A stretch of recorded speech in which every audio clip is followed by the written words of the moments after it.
જી sir, call મળ્યો તો કઈ રીતની ઘટના છે? આજરોજ ફાયર કંટ્રોલ તરફથી અમને ડાયમંડ કારખાનામાં આગ લાગી છે ગજેરા સર્કલ લક્ષ્મી એન્કલેવ બાજુમાં. ત્યાં ઘટના સ્થળનો કોલ મળતા અમુક કતારગામ અને કોસાડ ફાયર સ્ટેશનના સૌપ્રથમ ઘટના સ્થળે રવાના થયેલા હતા. ઘટના સ્થળે પહોંચે તે પહેલાં કંઈક ફ્લેશ ફાયર કંઈ થયું હશે, જેના કારણે બે એમના કારીગરો છે કંઈ દાઝેલા હતા સામાન્ય. ત્યારબાદ અમે ઘટના સ્થળ ઉપર પહોંચીને તપાસ કરતા બીજા કોઈ માણસો કોઈ ફસાયેલા નથી અને ફાયર ફાઇટિંગ કરી અને જે સ્મોક હતો એને વેન્ટિલેશન કરીને ક્લિયર કરેલ છે. આગ લાગવાનું કારણ પ્રથમ જોતા એવું લાગે છે કે ભાઈ એમનો જે પેન્ટ્રી હાઉસ છે એમાં ગેસની લાઇનથી કંઈ ફ્લેશ ઓવર ફાયર થઈ હોય તે પ્રમાણે લાગી રહ્યું છે. કેટલી ગાડીઓ આવેલી છે? કતારગામ ફાયર સ્ટેશન અને કોસાડ ફાયર સ્ટેશન, અને ઘટના સ્થળે પહોંચ્યા બાદ અમે ડબોલી ફાયર સ્ટેશન, કુલ મળી 6 ફાયર એન્જિન અને બાઉઝર ઘટના સ્થળે આવેલા હતા. ઘાયલ કેટલા લોકો? ઘાયલ એટલે બે માણસો કંઈક દાઝેલા છે સામાન્ય, એવું કંઈ જાણવા મળે છે.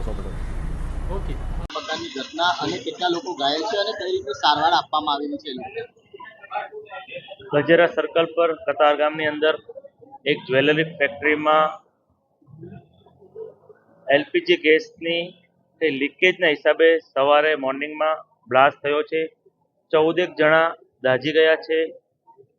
તેમના ઓનર્સ દ્વારા જેને તાત્કાલિક કિરણ હોસ્પિટલમાં લાવવામાં આવ્યા હતા અને પ્રાયોરિટીના ધોરણે સારવારમાં આપી રહ્યા છે.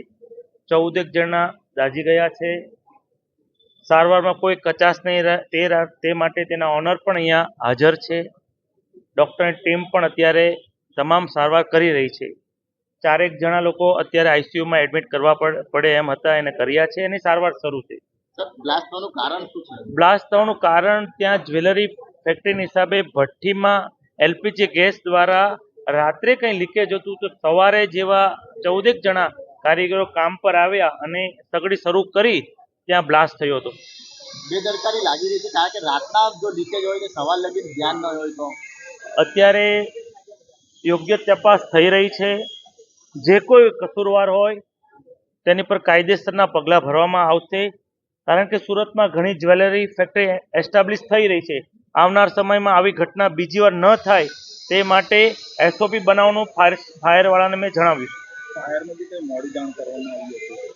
ફાયર ઘટના સ્થળે પહોંચી તે પહેલાં જ ઓનર તેમના જે દાઝી ગયેલા કારીગરોને કિરણ હોસ્પિટલમાં લઈ આવવામાં આવ્યા હતા.